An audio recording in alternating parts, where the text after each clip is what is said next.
So, hi guys, how are you? Hello. Hi, Rachel. Great chatting with you. And to start, obviously, you guys, because literally, if you Google your names, there's just pictures of you guys clearly from conventions with every character you've ever Yes. voiced behind you guys.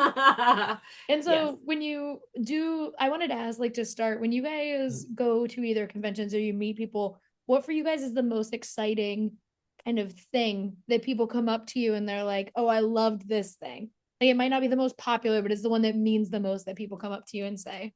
Oh, I mean, I just love all the personal stories. So it's not specifically about a certain character. It's more about like the reaction that the person had to the character, which is that human element that everybody's gonna relate to something different. Mm. And I think that is really exciting because like yes, there are characters that I love, or there's characters that are really juicy and fun to play. And so that was fun for me on the creation side of things. But there's something really cool about having people tell you these deeply personal stories about what clicked with them for whatever reason. So like they used to go home and watch this with their grandmother, and then their grandmother has since passed away, but then now every time they see like they hear this, it makes them like the baking of the cookies in the show makes them think of like it, like those little personal stories that are just inherently human. I think for Yeah. me are the most interesting and exciting because I mean it's very flattering for people to be like, I love you, or your work is great, or you're so talented, and you're like, thank you, that's awesome, thank you, I'm so glad that it resonated. But like when something really like sparks and there's like Yeah. something that they're connected to, I think And, that's very and and exciting. conventions are the only place where we're going to hear those stories because when we create the things, like Tara mentioned, it's a solo thing. We do it and we send it off into the ether and we hope people like it. Mm-hmm. Mhm. And then to meet those people and go, hey, yeah, I found this at the right time and it meant a lot to me for Yeah. whatever reason. And sometimes it's the bigger, titles or properties, and sometimes it's this weird thing we did 20 years ago. Yeah, and it's a random character. It's not like you're Yeah, the lead in the whatever. It's just yeah, like that quirky character came on and it made them think of their friend and like or whatever. You don't know what their story is, but that's yeah, interesting. yeah. So Yeah. so that's I mean that's I think for both of us that's our favorite part of that and cosplay. I Yeah. love good cosplay. People are so talented, so skilled. Well, so you guys are doing these acting courses, which is Mhm. very exciting. And I always like to ask, especially actors, because I studied theater in college.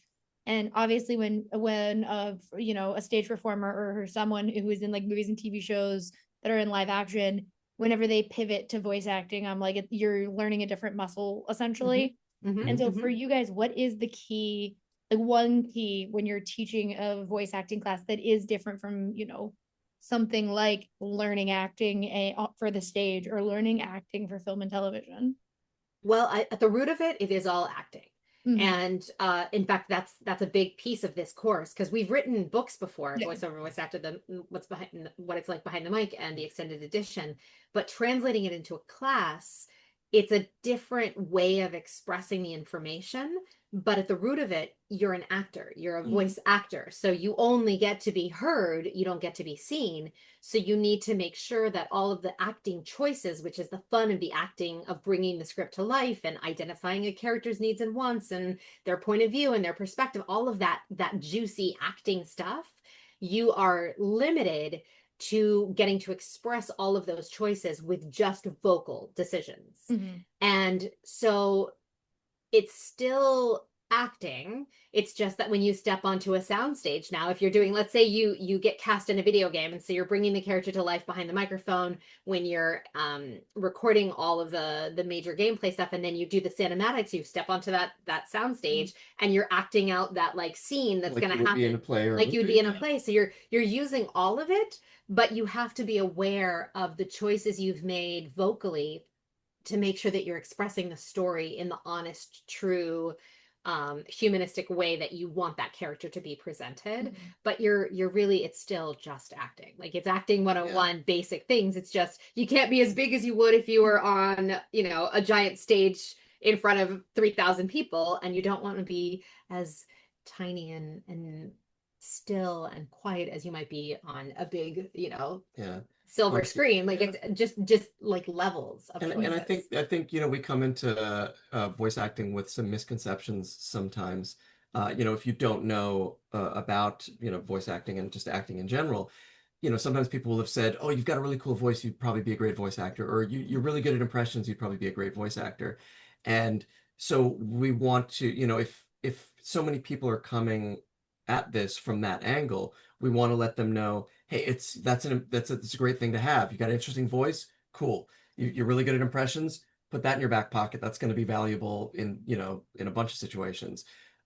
But for you to approach this as a career and something, that you want to be excited about and fall in love with, uh, there's more to it than just that. Yeah. Here's the acting stuff, and breaking down scripts, and examining things, and then giving people sort of an idea of it, if you are used to those other things, if you're used to film and TV or theater, here's what it's going to look like when you show up in a booth. This is what's going to be in there. When you go to a studio and there are people in the room, here's who those people are. Here's why they're, here are all their jobs and why they're looking at you, and why this one person is talking to you, but the other people aren't talking to you. Yeah. The It's a lot hierarchy of how it works on set. So. Yeah. So it's a lot of trying to get people accustomed, whether you come from an acting background, whether you're a theater kid like yourself, which we both were as well, or if you're just coming at it from a, hey, I really like watching anime. I want to do that too. I want to do that too. That they've got, you've got we're trying to, give people the tools and the information that you would need to feel comfortable and confident, and to, build a career and get into something like that. Well, yeah, and how is it for you guys though, like when you are teaching, to teach kind of the solitariness? I can't think of what actual word I want there. Yeah. But like how solitary it is to do voice acting, because a lot of the times, obviously when we're teaching acting, it's all about like listening to somebody else, and like even if you do your own character breakdown, you have to be paying attention to the person in the scene, and it's the opposite kind of thing with voice acting, because you're not listening to the other person most of the time. We talk a lot about the importance of imagination, which is a very important muscle that you need to stretch when you're doing any kind of acting. So if you're on stage, you need to understand your character enough. You need to have your imagination worked enough that coming into that scene with whatever you're carrying into that scene emotionally, you've been able to generate that and create that. And then you get to listen and play.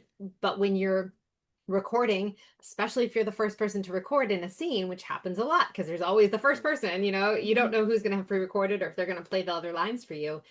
The imagination work that you do has to be more constant. So like you have to imagine when reading the other line, how they may choose to say it. Now, of course, you're not them, you're not that actor, you won't know exactly what choices and motivates them, but you have to be able to imagine knowing how to take the script apart well enough to understand and comprehend who, what, where, when, why, how, what's happening, what's going on, what do I want, what do they want that might impact how they respond to my needs. Like you have to be able to picture the whole scene kind of like an above the forest viewpoint, so that then when you are reading your lines, you're building on the imaginative choices that you've already made, and you're creating the choices for the actors that are not there represented in the booth because you're by yourself. We also talk about the importance of the director in that, at that point. The director does know. Now, it's entirely possible the director hasn't already recorded the other person, but they know the needs of the project, and they've already, they've already worked the entire script, and they've talked to the producers, and so they become the conductor. Then they're to give you context. We also, one of the things we want to make clear is you are by yourself as an actor most of the time. But you're not alone. You're not going to have to you're not going to have to do all the heavy lifting. You're mostly alone, honestly, on that first audition. Like your choices that you make in that first audition are often on your own, because then that's what gets sent in. And then hopefully, if you're lucky, you get called for a callback, and then that becomes where you get a little more interactivity. But you're more solo on that first audition, which in a way is not that different from theater, where you like show up, you do your monologue, you get out the door, and you're like, I hope that landed. Like it's that kind of, you do your work as an actor, and then later you get to play and have a little bit more flow with it back and forth. But even then, we talk about we talk about audition preparation and auditions, and how to best prepare yourself for to show yourself off in the best way that you can, and like tools and tricks to have in your toolbox. So like when you're presented with something and you're like, I don't know what to do with this, what can you draw upon? How can you then up level the choices that you could make in that moment?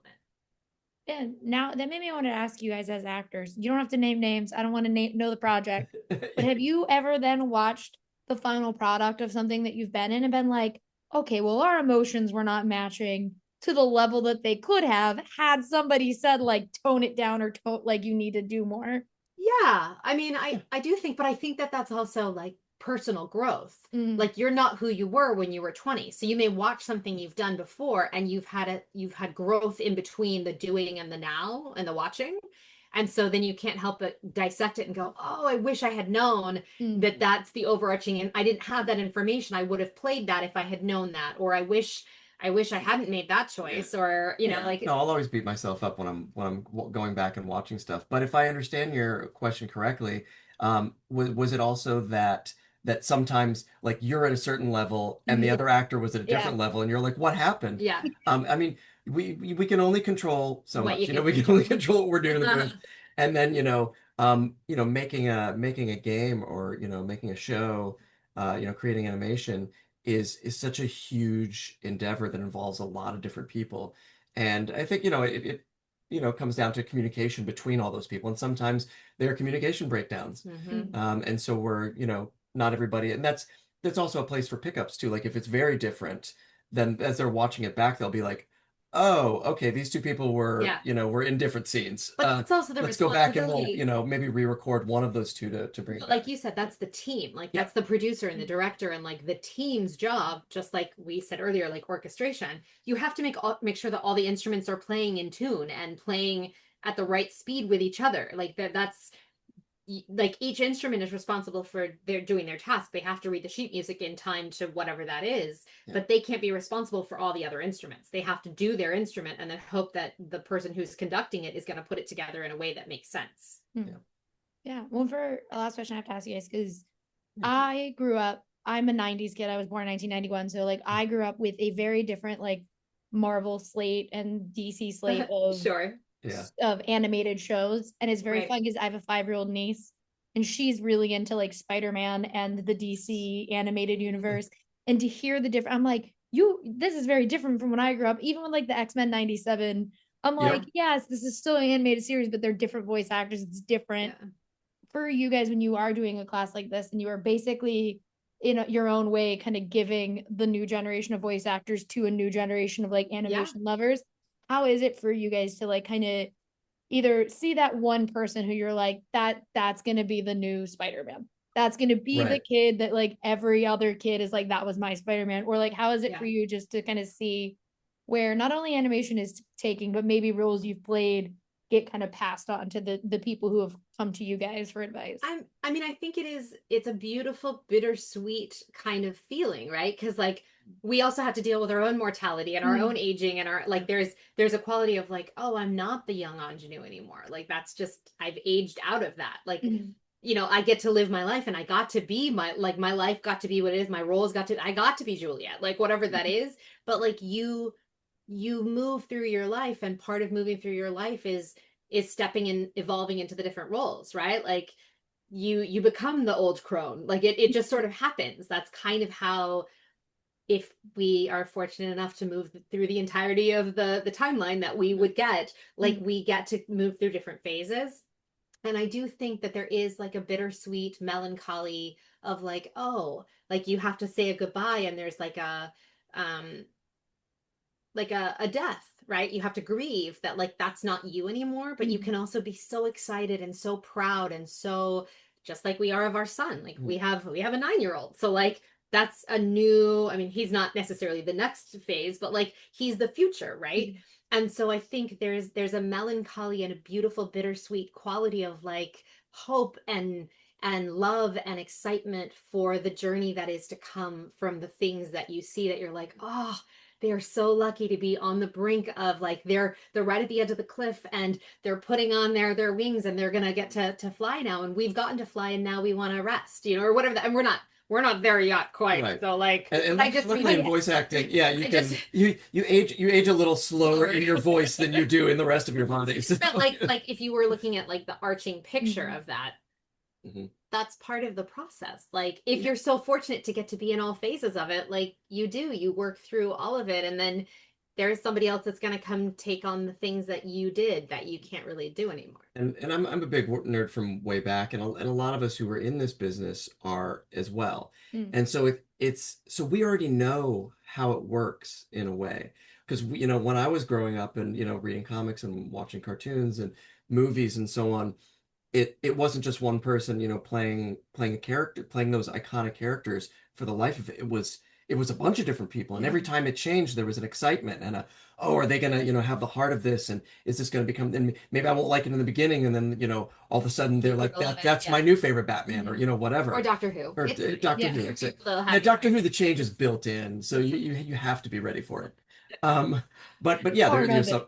yeah, Exactly. yeah. Yeah. There's some doctors you may connect with better, you know, more than others. But so I felt, you know, even going into this, like I already understood, Mm. you know, that there's a time for you, and then it's not your time anymore. It's somebody else's time to take that. But luckily, in you know, in sort of the age that we're in for that kind of, you know, for this kind of entertainment, there's so many other options. You don't just get one Batman at a time. Mhm. You can have like 10 Batmans at a time, you know, with Batman. all the things, Batman's. Batman's. It's I think it's Batman, Spider-Man's. I think Yeah, it it was is. Spider-Man's and no And way. Yeah. They that's said the right. Yeah. Spider-Man. Yeah. But you know, I think, you know, there are so many other opportunities. It doesn't have to be quite, you know, the death necessarily. Yeah, I Although just mean like aging when isn't you death. personally are like, oh, I mean, Yeah. that's happening with what Yeah. Persona. Like they replaced, they did a Right. reload, and then Yeah. like all of our characters are not those, we're not those characters anymore. Yeah. And people want to know often when we go to conventions, like, well, how do you feel and what do you think? And you're like, well, it hurts to Yeah, not I'm be that sad. character I liked anymore. doing It it. was that character Yeah. for a long time, and I love that character. But like, I think it's great. You know, like Mm. like it's it. That's what I mean about like that bittersweetness of like you can simultaneously. I don't mean like be like devastated, but like you're like, oh, I did that, and that's not me anymore, and that's okay. But now, but now I'm doing this. Like it's all just a process, Luckily, right? there's a lot more out It's there. a beautiful meal on a banquet table. Yeah. Yeah. That just made me think of it like it's the same idea with like the Kermit the Frogs. Like Yeah, everyone Yeah. has their Yeah. favorite Kermit, and it's like if yeah, you like, they're like, no, this one was better than Jim Henson's Yeah. the best, but and then like uh, everyone kind of yeah, breaks it down. And I was like, it's 100%. yeah, essentially the same idea of like, oh yeah, yeah, but same yeah, deal. It's yeah. still Yeah. a guy playing Kermit the Frog. Right, Right. and We still get Kermit. it's Yeah, also it's still like Kermit at the who. end of the day. Yeah. Yeah, and it's also who you are when that hits you. Like it goes Mhm. back to what our very first thing is that like people have certain things that attach to them for whatever their reasons are, and that's what makes it beautiful and unique and special is because there's that human like electricity that like sparks, and like that Kermit for you is going to be your Kermit, whereas this Mhm. Kermit for him is going to be his like it, and that's perfect and that's beautiful, and that's why life is so magical and wonderful is because of all the different colors and shades. Yeah. Well, thank you guys so much for talking with me today. I Of really appreciate it. I course. can't wait for everyone to get to, dive into these classes, figure out if this is for them, and Yeah, that's our see. hope. I mean, that's why we Yeah. did it, is because we want to make it accessible for people. Yeah, and it launches in a week. Yes, on the Well, I 11th. cannot wait. 11/11. Yeah. Can't wait. Well, thank you guys so much. Oh, Thank you're so you. welcome, Take Rachel. care. Thank you. Everyone. Bye. Bye.